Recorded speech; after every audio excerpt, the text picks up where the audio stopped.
Bismillahirrahmanirrahim. Assalamualaikum jami'an wa rahmatullahi wa barakatuh.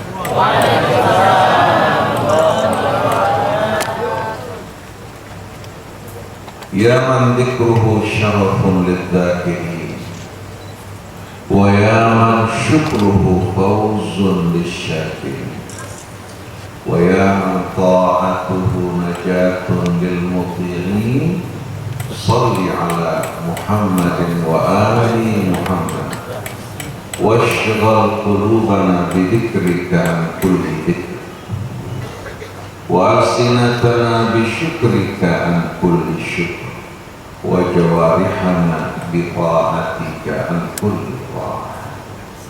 Ya Rabbana lakal hamdu kama yanbaghi li jalali wajhikal karim wa li 'azimi sultanik. Subhanaka la nuhsi thana'an 'alaika anta kama athnaita 'ala nafsik. Falakal hamdu hatta tarda wa lakal hamdu idza radit wa lakal hamdu ba'da ridha. Allahumma salli wa sallim wa barik ala habibika wa safiyika wa khalilika Muhammad sallallahu alaihi wasallam wa ala alihi tayyibin wa sahabatihi al-ghurril mayamin wa tabi'ina lahum bi ihsanin ila yaumiddin. Rabbana atina min ladunka rahmah wa hayyi lana min amrina rasyada. Rabbana zidna ilman wa alhamna bis-shalihin. Amma ba'du, para jamaah hadirin hadirat, jamaah majlis zikir Asma al-Husna yang dirahmati, diberkahi oleh Allah Subhanahu wa taala, pada pimpinannya Bapak Dr. Andes Muzakir beserta seluruh jajaran pengurus yang berkumpul pada malam hari ini dalam rangka untuk kembali menyatukan hati kita semua bersama-sama untuk berzikir, mengagungkan, membesarkan Sang Pencipta yang telah menciptakan seluruh alam raya dan isi, yang dengan asma'nya Allah Subhanahu wa ta'ala mengatur dan memerintah seluruh alam. Oleh karena itu Allah jadikan asma'nya menjadi media antara kita dengan Allah, di mana Allah berfirman, walillahil asma'ul husna fad'uhu biha. Allah Subhanahu wa ta'ala memiliki nama-nama yang menunjukkan keindahan, keagungan dan kesempurnaan. Fad'uhu biha, maka bila kita membutuhkan sesuatu, maka panggillah Allah Subhanahu wa ta'ala dengan nama-nama yang Allah berikan untuk dirinya, seluruhnya menunjukkan arti-arti yang amat indah dan agung. Dalam suratul Isra Allah berfirman, wa qala uqulidullah awidul rahman. Panggillah ya Allah atau panggillah ya Rahman. Ayyamma tad'u, apa saja yang kalian inginkan, di mana saja, kapan saja, kalian tidak perlu galau. Allah lebih dekat kepada diri kita semua dari kita kepada denyut jantung kita. Qul Allah awil rahman ayyamma tad'u falahul asmaul husna. Kapan saja, di mana saja, apa saja yang kalian inginkan, dia memiliki nama-nama yang menunjukkan arti yang amat indah dan agung. Dan kita harus tahu dia di malakutu kulli syai'in idza arada syai'an an yaqula lahu kun. Oleh karena itu dengan memanggil namanya dengan penuh kekhusyuan, keyakinan akan kebesaran dan keagungannya, harapan setiap para pemohon yang memohon kepada Allah tidak akan pernah sia-sia. Tapi selama ini para jamaah hadirin hadirat yang dimuliakan Allah, kita telah dipisahkan dari Allah dari asma'nya dengan kehidupan materi. Materialisme telah memisahkan kita dari Allah, dari asma'nya, dari ingatan kepadanya. Akhirnya Allah biarkan kita hidup terombang-ambing di tengah-tengah gelombang kehidupan ini, di tengah-tengah badai materialisme. Kita lupakan diri kita karena kita lupa kepada Allah. Padahal Allah berfirman, wala takunu kalladzina nasullaha fa ansahum anfusahum ulaika humul fasiqun. Janganlah kalian serupa dengan mereka orang yang lupa kepada Allah. Begitu manusia lupa kepada Allah, apa yang akan terjadi? Dia akan lupa diri. Dia tidak lagi menyadari siapa dirinya, apa kedudukannya, untuk apa dia hidup di dunia ini, kemana dia akan pergi, dan siapa sebenarnya tempat dia berpegang dan bersandar dalam hidup. Akhirnya walaupun dia kaya, dia orang yang paling miskin. Walaupun dia berkuasa, dia orang yang paling lemah dan hidup dalam ketakutan. Walaupun dia orang yang berilmu, tapi menjadi orang yang paling bodoh dan pandir dalam hidup ini karena dia lepas dan lupa dari Tuhan. Oleh karena itu Allah ingatkan orang-orang yang lupa untuk mengingat Allah. Wa may yakhshu an dzikrir rahman nuqayyid lahu syaitanan fa huwa lahu qarin. Siapa-siapa yang lupa untuk mengingat Allah yang Maha Pemurah, apa yang terjadi? Nuqayyid lahu syaitan. Dalam bahasa Arab, al-qayyid kulit telur yang menutupi isi. Barang siapa yang lupa kepada Allah Subhanahu wa taala yang Maha Pemurah, Allah tidak akan dirugikan. Tapi yang rugi adalah kita semua. Maka kami akan membiarkan syaitan membungkus dirinya sebagaimana kulit telur menutupi isi.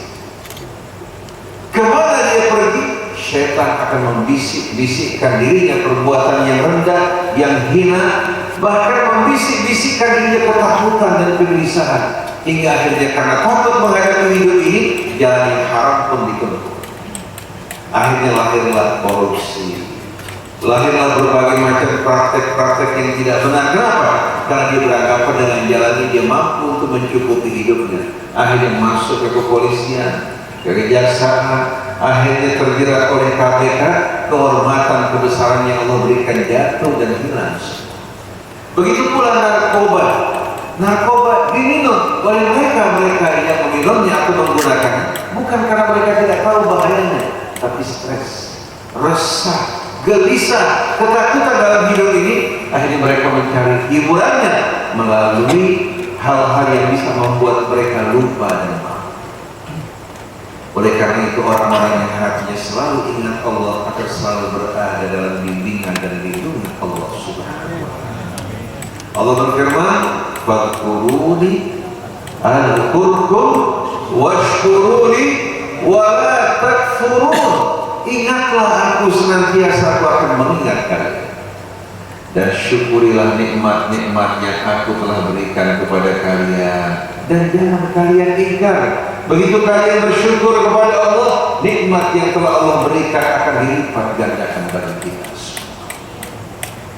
Para jamaah hadirin yang dimuliakan Allah Subhanahu wa taala, saya ingin bertanya pada hadirin sekalian, mana yang lebih dekat jaraknya dari Rasul dan nasab?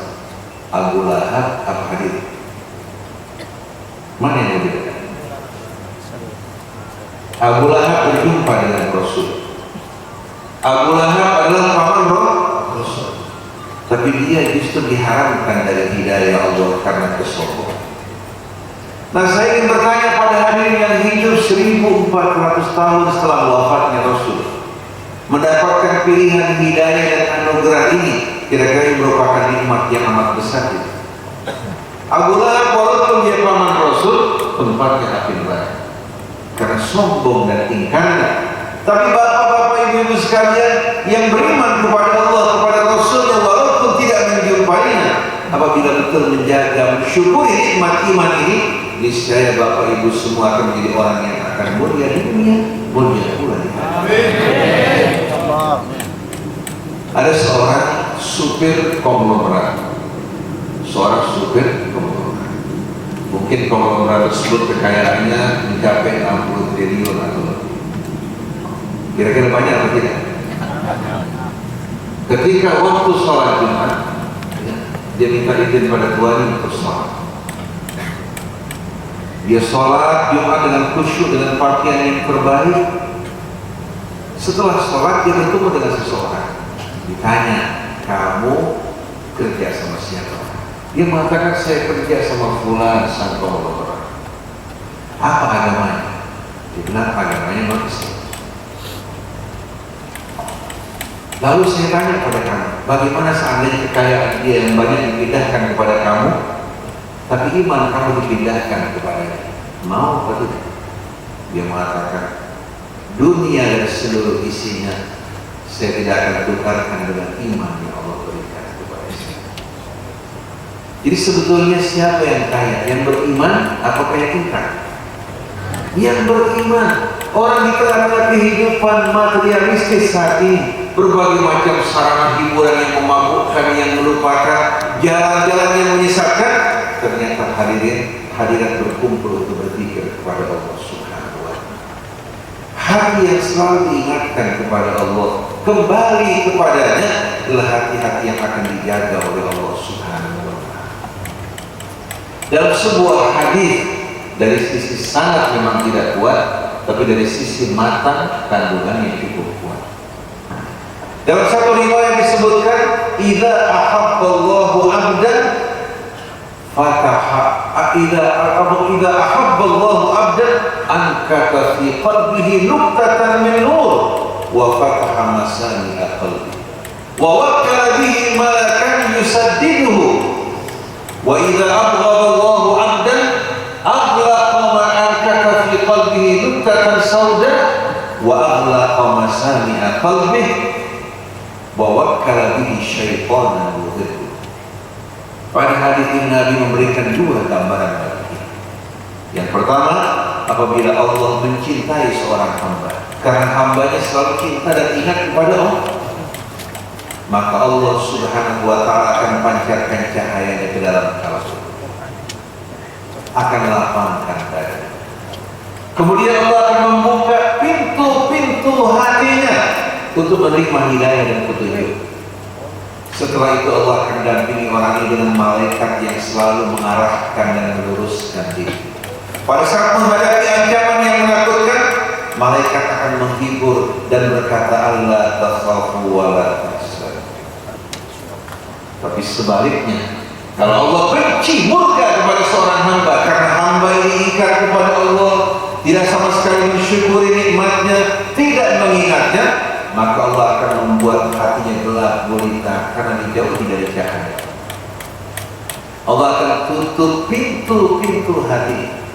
Kemudian Allah akan biarkan syaitan mendampingi dirinya. Kemana dia pergi, syaitan yang akan terus mendampingi, mengawal, menghiasi amal-amal buruk yang di mata dia menjadi indah, hingga dia melakukan perbuatan hina, dia tidak merasa malu. Oleh karena itu betapa mengerikan hati-hati yang dijauhkan dari zikrullah azza wa jalla. Negeri kita Indonesia, ibu kota Jakarta kita, cobaan yang dihadapi amat berat. Boleh tanya sama Bapak Wakapolsek itu. Dari mulai di atas Polri sampai kepada kepolisian di bawah, cobaan yang dihadapi cukup besar. Begitu pula anggota TNI-nya, begitu pula para ulamanya, di mana dunia menari-nari di hadapan mereka. Kalau mereka dicoba dengan kesempitan, mungkin mereka bisa menahan. Tapi dicoba dengan tawaran yang memikat, yang mempesona dan menggoda, jarang dari mereka orang-orang yang dapat tahan menghadapi semua ini. Kecuali orang-orang yang hatinya selalu mengingat Allah, mengutamakan Allah, dan mencintai apa yang di sisi Allah Subhanahu wa Ta'ala. Oleh karena itu Allah berfirman dalam suratul Hadid, Alam ya'ni lilladzina amanu an takhsha'a qulubuhum li dzikrillahi wa ma nazala minal haqq wa la yakunu kalladzina utul kitaba min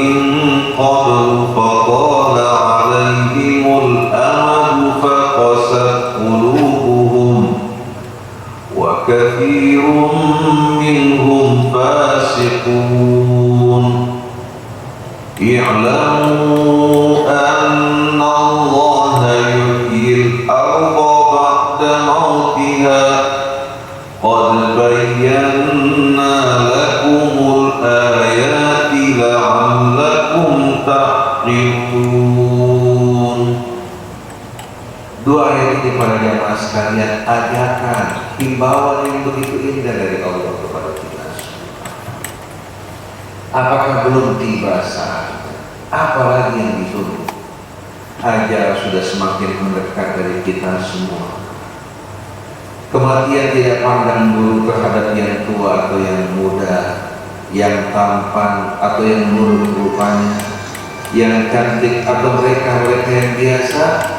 Ini merupakan rahasia Allah yang tidak kita ketahui.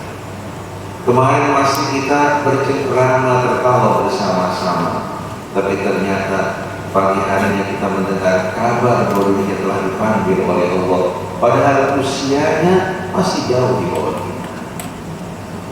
Oleh karena itu Allah bertanya, apakah belum tiba saat bagi orang-orang yang beriman untuk berpikir mengingat Allah Subhanahu wa Ta'ala.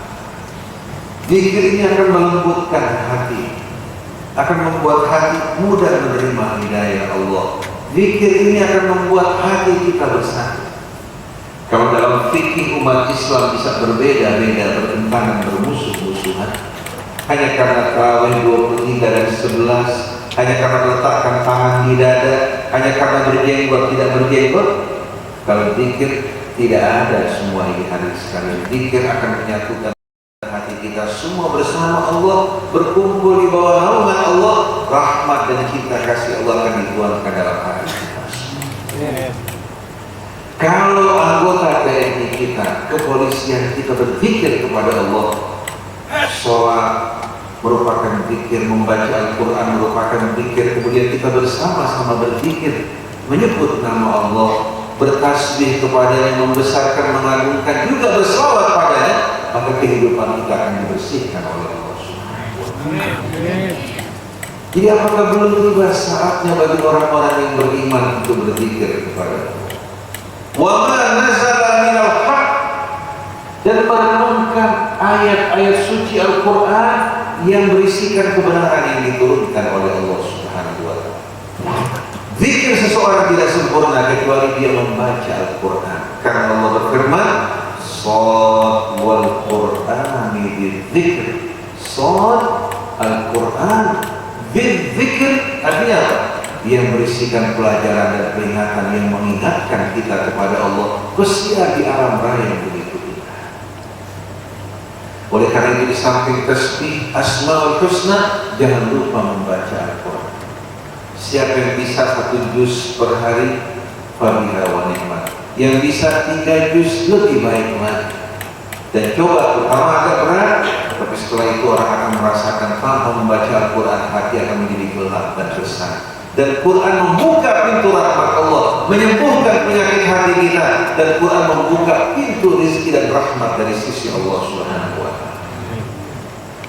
Wa ma nazala minal haq wa la yakunu kalladzina utul kitaba min qablu faqala alaihimul amadu faqasat qulubuhum wa katsirun minhum fasiqun.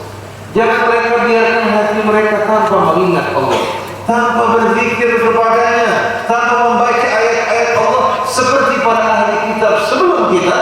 Karena lama hati yang diabaikan, tidak disirami dengan zikrullah, berubah menjadi keras. Akhirnya menjadi keras, membatu, dikuasai nafsu angkara murka, melakukan berbagai macam perbuatan hina yang tidak dapat dipertanggungjawabkan di hari kemudian nanti. Begitu malakul maut mencabut nyawa kita, ruh kita tiba di kerongkongan, baru timbul penyesalan. Coba dahulu aku beramal untuk akhirat. Setelah itu Allah mengatakan, qad i'lamu anna Allah yuhyil arda ba'da mautiha. Ketahuilah, sesungguhnya Allah menghidupkan bumi dengan air yang Allah sirami setelah kematian.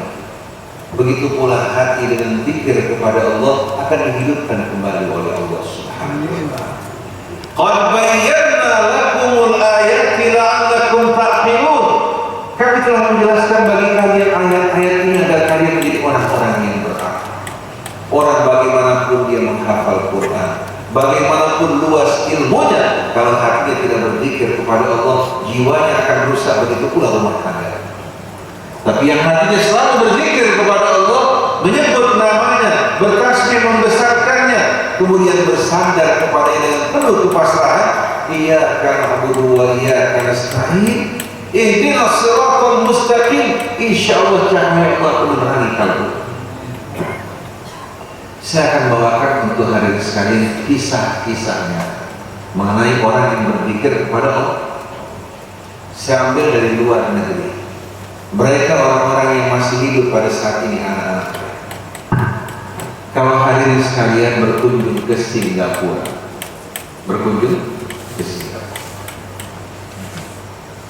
kemudian sampai di airport, minta diantar ke satu pusat perbelanjaan namanya Mustafa Syamsuddin yang berada di wilayah Seranggon.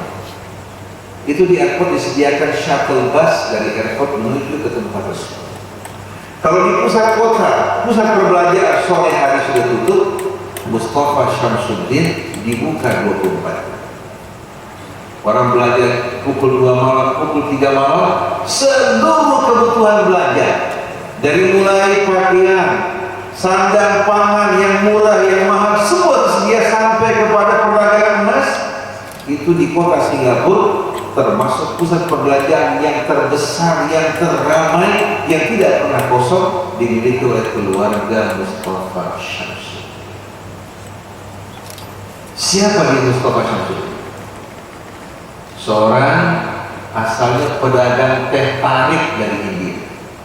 Teh tarik itu teh yang siap saji dari sekalian. Dia sewa tempat di emper sebuah toko. Dia mendagang teh siap saji bagi mereka yang mau minum. Kalau waktu kosong dia berzikir, membaca Al-Quran. Hingga Allah dengan rahmatnya membuat orang ini hafal Quran. Berzikir, menghafal Quran. Apabila orang datang butuh teh disediakan. Subhanallah, keberkahan Allah buka buat dia. Dari sewa tempat, dia beli tempat. Dari beli tempat kecil untuk bertokohan, dia buka hari sekali toko serba ada. Dari 8 jam dibuka, sekarang 24 jam, dan kekayaan asetnya termasuk orang yang terbesar kekayaan di Singapura. Anak-anaknya semua hafal Al-Quran dan selalu hari sekalian berzikir kepada Allah Subhanahu wa Ta'ala. Orang ini hari sekalian kalau ingin pinjam uang dari bank Singapura, tidak pernah ditanyakan mana jaminan. Bank akan datang membawa uang kepada mereka. Kenapa? Karena di tempat perdagangan dia, seluruh toko yang dibuka di sekelilingnya dan hotel menjadi tempat yang paling ramai. Jadi keberkahan orang-orang yang membaca Al-Quran Al-Karim menjadikannya sebagai zikir di samping Asma'ullah Husna.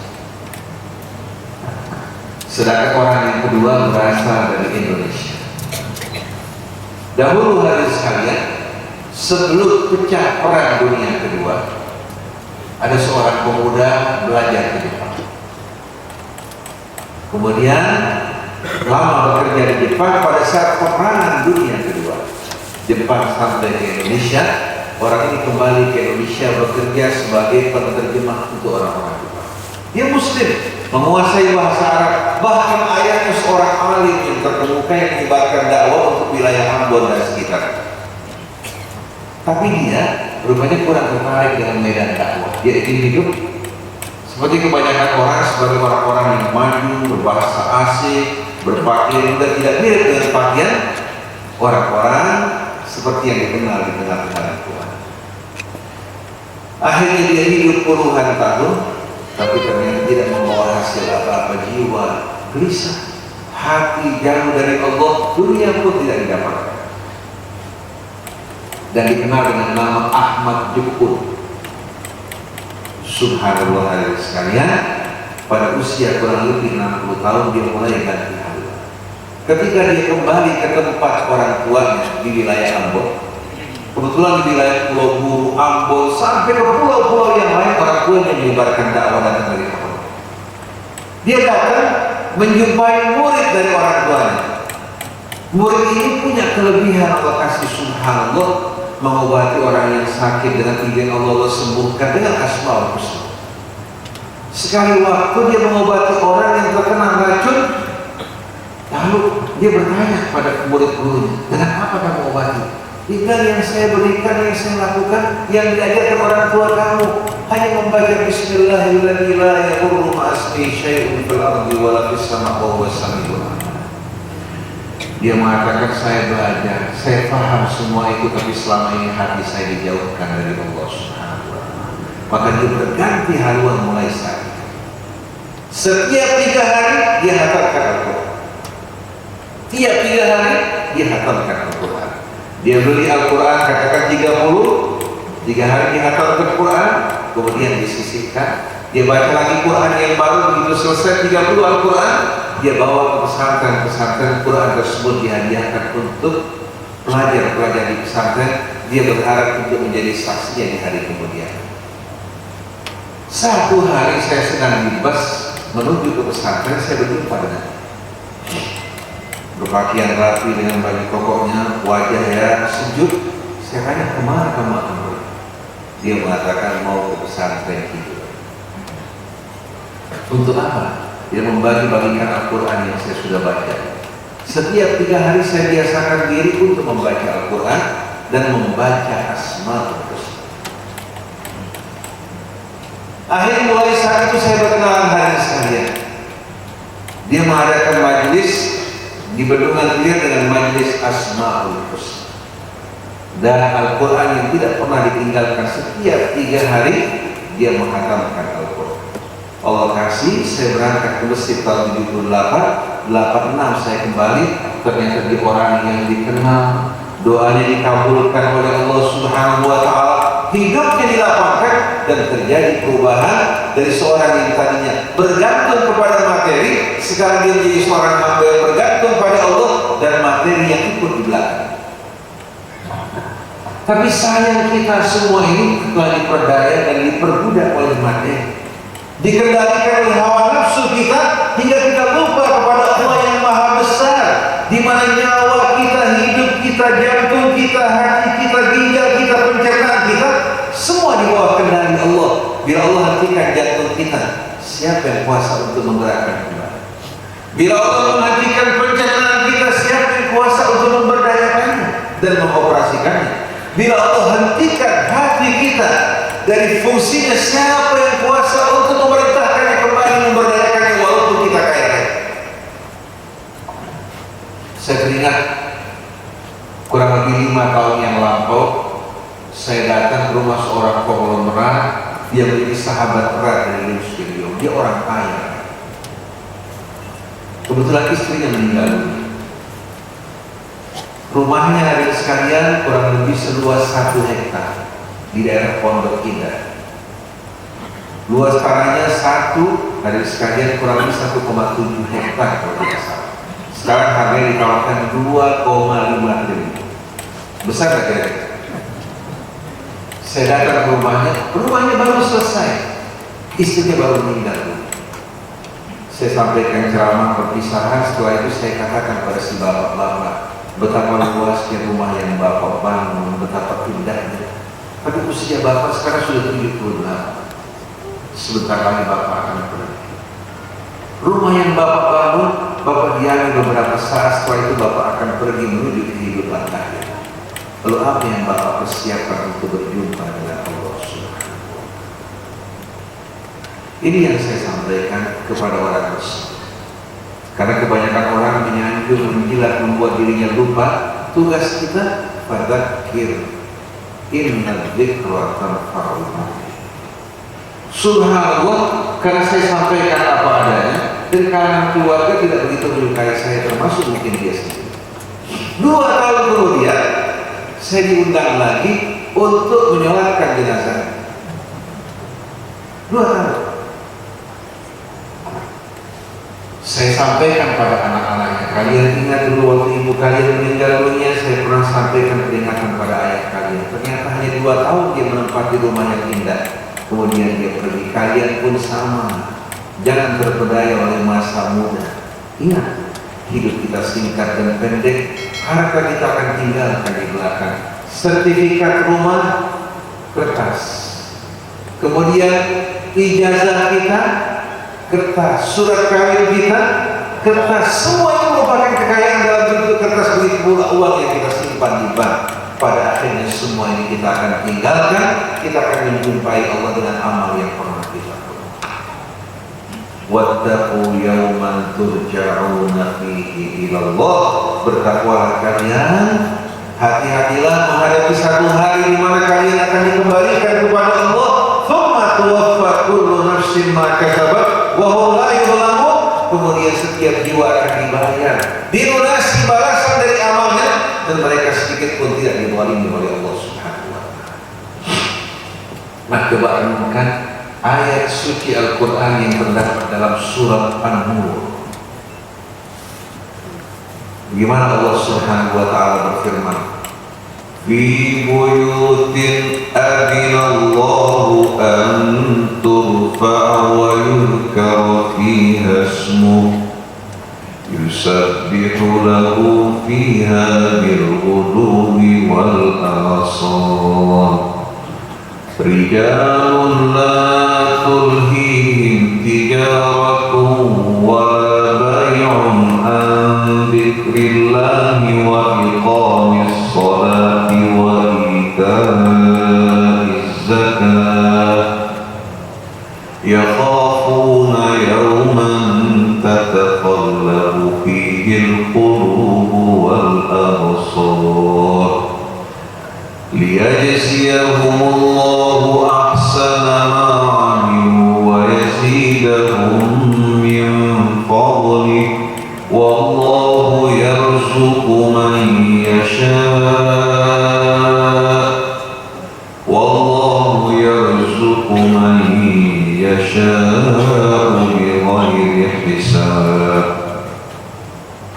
Walladzina kafaru a'maluhum kasarabin biqi'atin yahsabuhu adh-dhama'anu ma'an hatta idza ja'ahu lam yajidhu syai'an wa wajada Allaha indahu fawaffahu hisabah wallahu sari'ul hisab. Aw kadhulumatin fi bahril lujji yaghshahu mawjun min fawqihi sahab dhulumatun ba'duha fawqa ba'd idza akhraja yadahu lam yakad yaraha wa man lam yaj'alillahu lahu nuran fama lahu min nur. Shadaqallahul azim. Coba renungkan hadirin sekalian, perbandingan yang amat indah. Fi buyutin, dalam rumah-rumah. Aminallah, Allah mengizinkan antur untuk ditegakkan dan dibangun.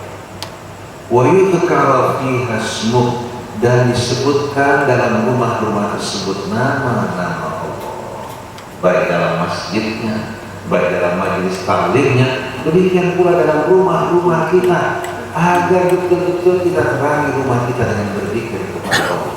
Jangan materi, kemudian hawa nafsu, berbagai macam angan-angan yang membuat hidup kita habis berlalu dengan sia-sia dan letih. Anak mau, istri punya keinginan, belum lagi tamu, belum lagi ini, akhirnya kita dibuat letih oleh berbagai macam urusan dunia, lupa kepada kebahagiaan kita yang sebenarnya. Dalam rumah-rumah Allah mengizinkan untuk ditegakkan dan disebutkan nama. Yusabbihu lahu fiha bil ghuduwi wal asal, bertasbih dalamnya di waktu pagi maupun petang. Rijalun la tulhihim tijaratun wala bai'un an dzikrillah. Pria-pria termasuk juga wanitanya yang tidak dibuat lupa mabok oleh perdagangan mereka. maupun jual beli mereka untuk mengingat Allah. Walaupun mereka berusaha berniaga berjuang, begitu datang panggilan Allah mereka tinggalkan semua. Mereka menyambut panggilan Allah, labbaika ya Rabbi, labbaika ya Rabbi. Orang yang menyambut panggilan Allah di saat dipanggil, maka di saat dia memanggil Allah, menyeru namanya, Allah akan langsung mengabulkan permintaan. Ini kenapa sebagian orang dikabulkan doanya, sebagian orang lambat dikabulkan. Karena yang satu, dia bergegas-gegas memenuhi panggilan Allah, ditinggalkan dunianya karena memenuhi panggilan Allah. Maka di saat dia mengangkat tangannya, Allah pun segera mengabulkan doa. Fadkuruni adkurkum washkuruni wa. Mereka tidak buat lupa, mabuk oleh perdagangan, oleh saat-saat jual beli yang menarik, an dzikrillah, untuk mengingat Allah. Wa iqamis shalah, begitu pula untuk mendirikan salat, wa ita'iz zakat, dan mereka tidak dilupakan untuk menginfakkan harta mereka berzakat di jalan Allah. Yakhafuna yawman tataqallabu fihi al-qulub wal absar. Hati mereka penuh rasa khawatir menghadapi satu hari di mana pandangan mata manusia benar-benar dalam keadaan guncang menghadapi hari tersebut. Liyajziyahumullahu ahsana ma amilu. Allah akan membalas mereka dengan balasan yang sebaik-baiknya dari amal mereka. Wa yazidahum min fadlih, ditambahkan lagi dari karunia-Nya. Wallahu yarzuqu man yasha'u bighairi hisab. Allah akan memberikan rezeki bagi hamba-Nya tanpa hisab, bukan 1/700. Tapi Allah akan ulurkan, limpahkan rahmatnya kepada orang-orang yang hatinya selalu ingat dan bersyukur kepada Allah. Tapi sebaliknya, orang yang hidupnya mengejar dunia laksana orang yang mengejar bayang fata morgana.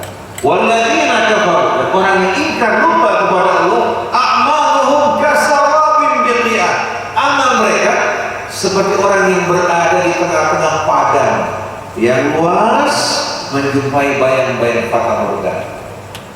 Dia dalam keadaan haus, melihat seolah-olah bayang-bayang air. Dari belakang dia berlari tersengal-sengal, penuh rasa dahaga, mengejar tempat tersebut. Ternyata suatu tiba di tempat yang ditinju hampa dan kosong loh.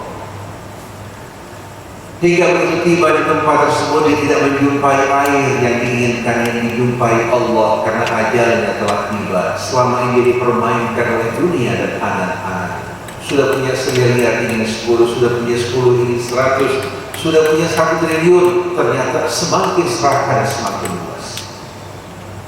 Milik orang kecil pun ingin dikuasai. Wallahu sari'ul hisab, sesungguhnya Allah maha cepat hisab. Kemudian jiwanya bagaimana? Au kadhulumatin fi bahrin lujji yaghshahu mawjun min fawqihi mawjun min fawqihi sahab. Keadaan jiwa orang ini seperti orang yang berada di dalam samudra. Orang kalau menyelam 2-3 meter saja kupingnya sakit luar biasa. Di dalam samudra, bagaimana arus air menekan diri. Kemudian yaghshahu mawjun, diselimuti oleh gelombang. Min fawqihi mawjun, diselimuti lagi oleh gelombang. Min fawqihi sahab, di atas awan yang menghalangi sinar matahari. Idza akhraja yadahu lam yakad yaraha. Kalau dia keluarkan tangannya tidak mampu untuk melihat tangannya, apalagi orang lain. Bayangkan arus yang menekan dirinya, ditambah gelombang, ditambah awan yang menghalangi sinar. Nah, di tengah-tengah gelombang kehidupan seperti ini orang yang ingkar dan kafir hidup. Walaupun kekayaan melimpah ruah, jiwanya dalam kegelisahan. Sampai ada beberapa pengusaha jaya suatu muslim berkumpul memanggil seorang muslim Tiongkok yang biasa berdakwah. Ini pengusaha besar nih yang memanggil. Kaliber pertama hari sekalian. Subhanallah, begitu dipanggil, apa yang mereka tanya? Saya ingin tanya pada kamu. Ini orang-orang Islam yang hidupnya susah, kerja di pelabuhan, di tukang pikul, di tengah-tengah panas terik. Bagaimana mereka bisa hidup menghadapi hari esok? Sedangkan kita yang sudah punya banyak saja, hati kita bergelisah, bisa tidur, padahal anaknya banyak, hidupnya ala kadarnya, pendapatannya sedikit. Bagaimana mereka bisa menghadapi hari esok? Si muslim Tiongkok ini mengatakan, dulu juga saya bertanya seperti kamu. Setelah saya menjadi orang Islam, ingat kepada Allah, ternyata bersandar kepada Allah lebih kaya daripada bersandar kepada manusia. Kalau Allah jaga kita, Allah jauhkan dari penyakit, dari penderitaan. Kalau orang kaya menyimpan uangnya di bank, kalau yang beriman justru dia selalu bergantung pada Allah. Dalam genggaman Allah segala-galanya terdapat. Tapi di selain Allah, apa yang dapat diberikan oleh mereka? Seandainya mereka berikan, yang mereka berikan paling sisa-sisa makanan mereka. Pak Sutanto, kenal sekali, merupakan senior bapak-bapak polisi kita.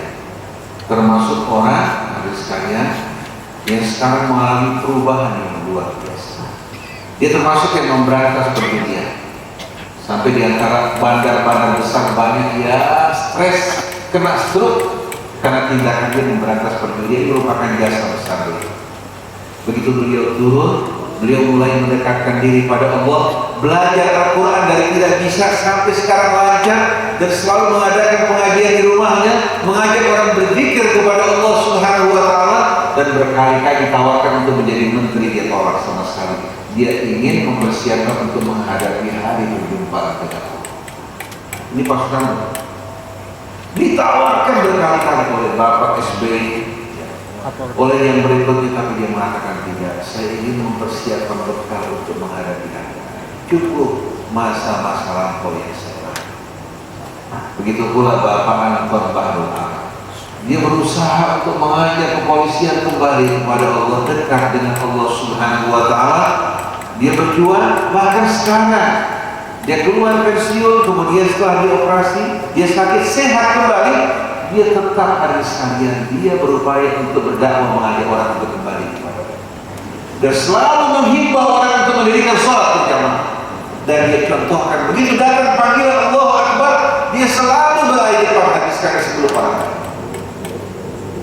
Dan alhamdulillah di kepolisian sekarang banyak jenderal-jenderal, kolonel-kolonel yang di bawah ini, yang hatinya betul-betul dekat dengan Allah.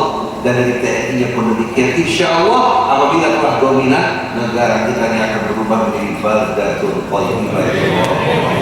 Oleh karena itu tugas kita ini mengingatkan, mengajak, bukan menghakimi orang. Kalau menghakimi orang nggak pantas, karena saya sebagai seorang ustaz pun belum tahu nasib saya di hari kemudian. Kita orang yang lama, yang lengah, yang lupa. Tapi kalau kita bersama-sama saling mengingatkan, apalagi duduk berzikir kepada Allah dan zikirnya dengan betul-betul khusyuk, diresapi, dihayati, dan semata-mata menginginkan yang di sisi Allah, bukan menginginkan apa yang ada dalam kehidupan dunia ini, yang Allah akan berikan jauh lebih indah daripada apa yang kita hayati. Oleh karena itu Allah pernah berkata kepada dunia, ya dunia, il ahadul khadamani fakhdumi. Kalau seorang hamba selalu melayani aku, layani dia, jadilah kamu sebagai budak. Tapi wa in ahadul khadamati fastakhdimi. Kalau ada seorang hamba rela menjadi pelayanmu, perbudak dia. Oleh karena itu orang yang selalu ingat Allah, mengabdi kepada Allah, dunia akan muncul di belakangnya. Hidupnya tenang, damai, bebas dari ketakutan, dari kesedihan. Tapi kalau orang yang lupa kepada Allah, saya ingat Jamal Abdul Nasir, Presiden Mesir. Kalau dengan suara klotek, langsung dia bangun pegang pistolnya. Dia tidak merasa aman walaupun terhadap pengawal yang sendiri hadis. Kenapa? Karena kesalahan-kesalahan yang diperbuat. Orang kalau berbuat salah, hatinya akan bergelisah luar biasa.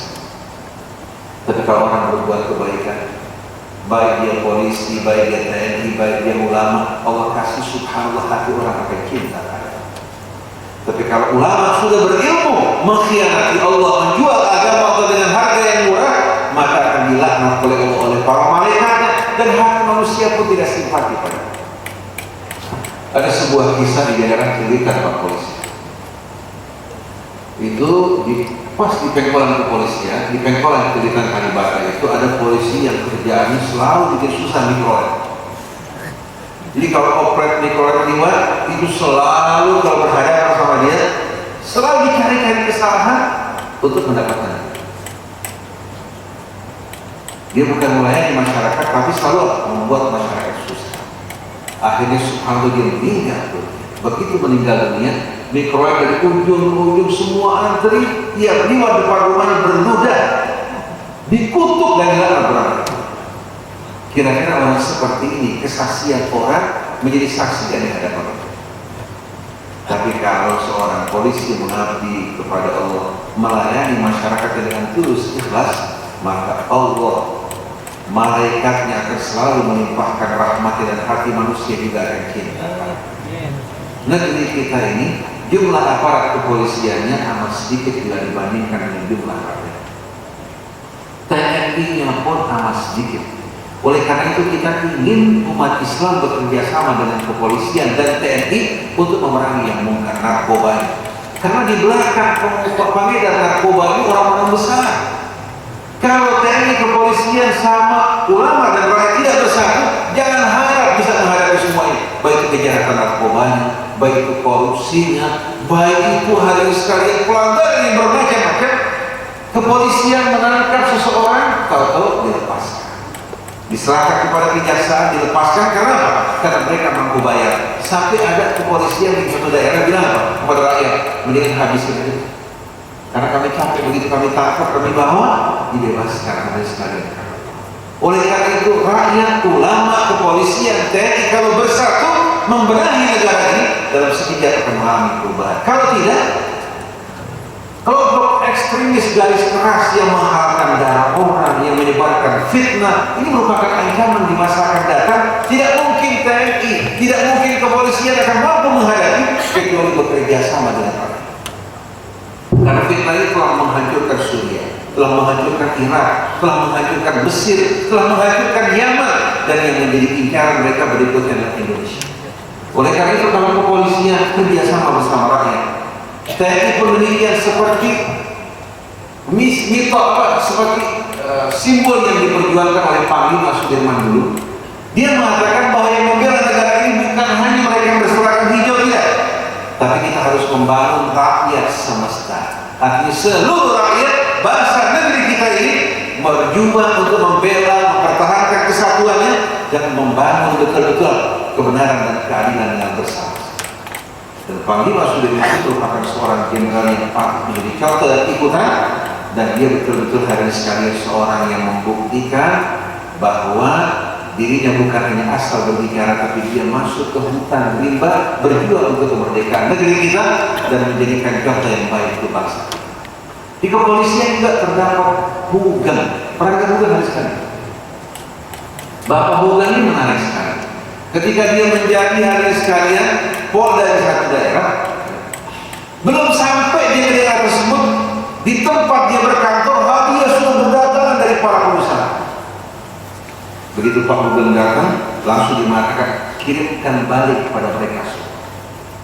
Kemudian tidak diizinkan mereka para pengusaha untuk datang memberikan selamat lebih dulu, tapi datang kepada bawahan, polisi di bawah, diberikan semangat untuk berjuang demi kepentingan bangsa negara.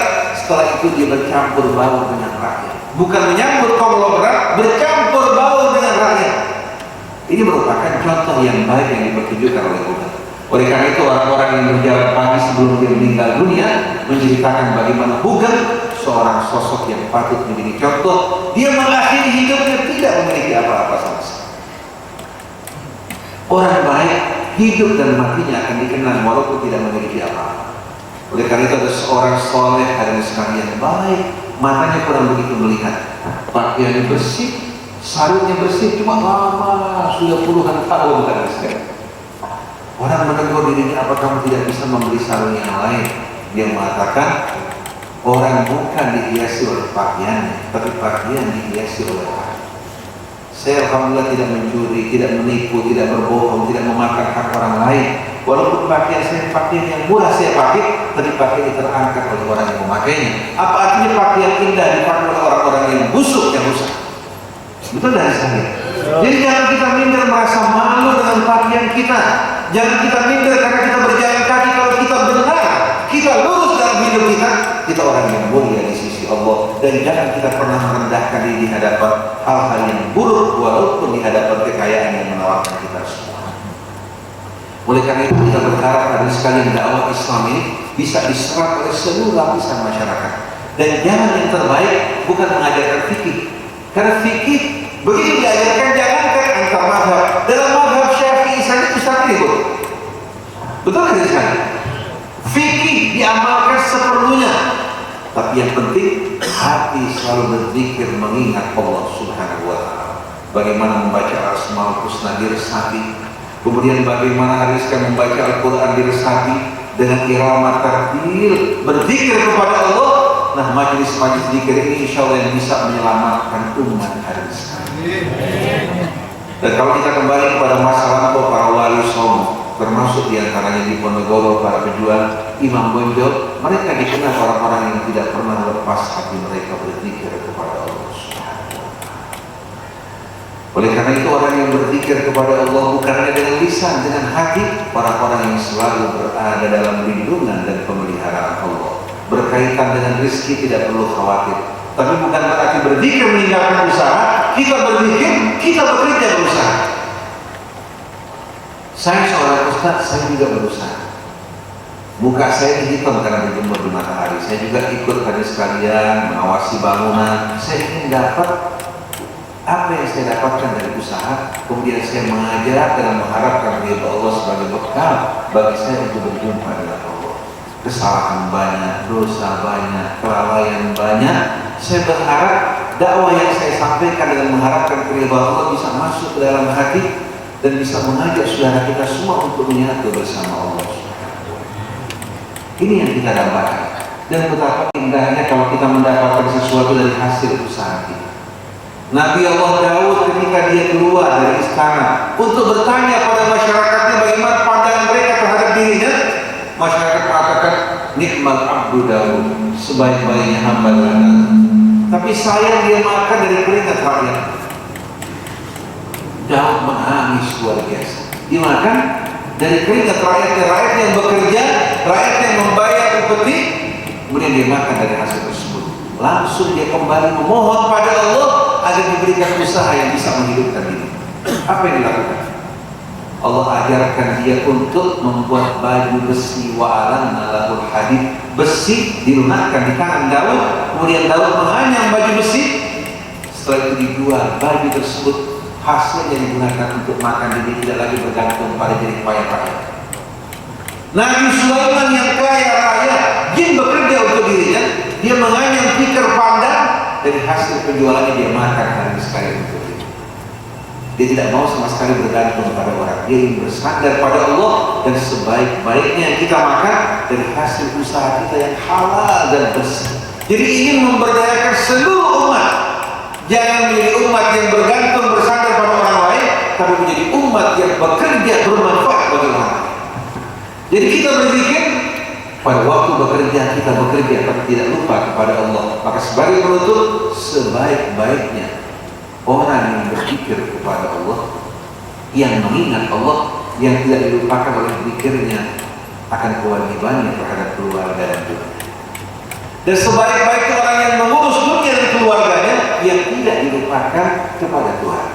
Jadi dia bekerja sambil berzikir kepada Allah, dia berzikir kepada Allah sambil bekerja. Sebagaimana firman Allah, Ya ayyuhalladzina amanu idza nudiya lis-salati min yaumil jum'ati fas'au ila dzikrillah wa dharul bai'a dzalikum khairul lakum in kuntum ta'lamun.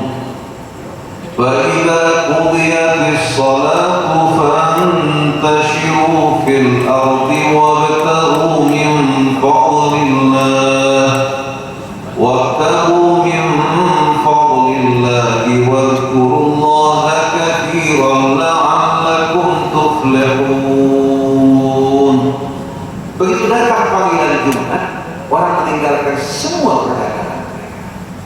Hatinya perlu berzikir kepada Allah. Begitu selesai Jumat, mereka menyebar di atas muka bumi mencari karunia dan keutamaan Allah sambil berzikir kepada Allah agar perdagangan mereka betul-betul perdagangan yang membawa peruntungan bagi mereka dunia dan akhirat.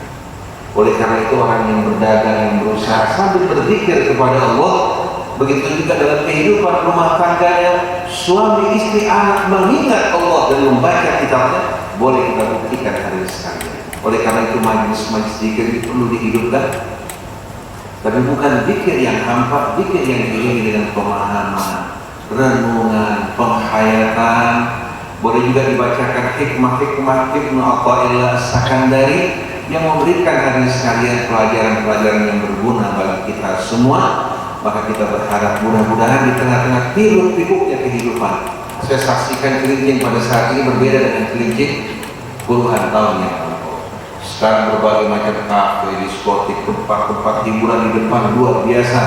Dulu pohon-pohon sekarang berganti dengan jembatan-jembatan yang tinggi. Kegersangan semua itu tidak akan mungkin dapat kita hadapi kecuali hati kita yang selalu disirami dengan dzikrullah semuanya. Majelis ta'lim kita berkumpul berzikir bersama-sama, merajut persatuan, menjauhkan pertentangan dan perselisihan, dan kita mempelajari kitab Allah. Sedangkan fikih cukup apa yang kita pakai, jangan kita pertentangkan dan kita perdebatkan, serahkan pada ulama-ulama kita. Demikianlah para jamaah sekalian, saya tidak akan perpanjang lagi karena sudah larut malam. Mungkin hari ini akan meneruskan dengan acara-acara yang lain, tapi alhamdulillah hal-hal seperti ini perlu diteruskan, disosialisasikan. Kalau Cilincing berzikir, kemudian setelah itu Jakarta berzikir, aparat TNI-nya, kepolisiannya, demikian pula hadirin sekalian, sipilnya semua berzikir bersama-sama, tapi bukan zikir yang bertujuan materi, zikir yang bertujuan meraih keridhaan Allah, maka dia akan menyusun belakang kita semua. Mudah-mudahan kalau Wakapolsek kita ini bisa membangun suasana zikir, mendekatkan diri kepada Allah. Karena baik saya, beliau, semua orang yang bakal dipanggil oleh Allah Subhanahu wa Ta'ala. Tadi pagi saya mengunjungi seorang anak berusia 10 tahun dari mulai dilahirkan sampai saat ini sedang dalam keadaan sakit parah, bahkan mempergunakan alat bantu pernapasan. Ayahnya seorang dokter terkemuka, tapi tidak berdaya di hadapan penyakit anak. Saya katakan, setelah ini insya Allah Anda akan diangkat derajatnya oleh Allah, akan dilapangkan hidup Anda. Karena setiap cobaan, di balik cobaan tersebut terdapat nikmat dan karunia yang tak terhingga. Kita bakal tinggalkan dunia ini, anak kamu ini pergi tanpa dosa, wajah yang bersih, bercahaya, sejuk, mengharukan. Insya Allah dia akan menjadi penjemput kamu di hari kemudian. Oleh karena itu dalam menghadapi cobaan bersabarlah, dan saudara-saudara yang lain menghibur, membantu dirinya apa yang bisa dibantu untuk menghibur dan meringankan bebannya yang diberikan nikmat. Bersyukurlah kepada Allah. Ingat akan orang-orang di sekeliling kita semua. Wa ta'awanu 'alal birri wat taqwa wa la ta'awanu 'alal itsmi wal 'udwan. Demikianlah para jemaah sekalian apa yang saya sampaikan. Sebetulnya saya tadi berusaha datang pukul 9 tepat, tapi rupanya ada gangguan di jalan. Tapi pada tidak, berbahagia sekali buat saya dapat bertemu dengan para jamaah dari Cilincing. Ustaz Bahrul Ulum ini teman saya dari kecil. Dulu saya sering main di Cilincing bersama mualim Tamrin, Allah yarhamu, ayah beliau hadis sekali. Zaman-zaman masih kita kanak-kanak dulu kita berkumpul bersama beliau dan kita rasakan kenikmatan kumpul bersama orang-orang hadirin sekalian, bukan dari kalangan orang-orang yang kaya terkemuka, tapi orang-orang yang punya ketulusan dan keikhlasan. Dan kita semua bersaudara, ayah ibu kita sama, asal usul kita sama, dan kemuliaan yang akan menjadi ukuran di hari kemudian nanti iman dan takwa kita semua. Saya ucapkan Assalamualaikum jami'an warahmatullahi wabarakatuh. Saya mohon maaf karena pagi-pagi saya punya acara agak banyak sekali. Doa dari aku jangan, doa dari saya. Saya doa yang lain, gak doanya sekali ini. Bismillahirrahmanirrahim. Alhamdulillahirabbil alamin. Allahumma shalli wa sallim wa barik ala abdika wa rasulika Muhammadin wa alihi wa sahbihi wa sallim. Rabbana zalamna anfusana wa in lam taghfir lana wa tarhamna lanakunanna minal khasirin. Rabbana la tuzigh qulubana ba'da idh hadaytana wa hab lana min ladunka rahmatan innaka antal wahhab. Rabbana ighfir lana wa liwalidayna warhamhuma kama rabbayana shighara wal mu'minina wal mu'minat wal muslimina wal muslimat al ahya'i minhum wal amwat wa tabiq bainana wa bainahum bil khairat rabbil ighfir warham wa anta khairur rahimin.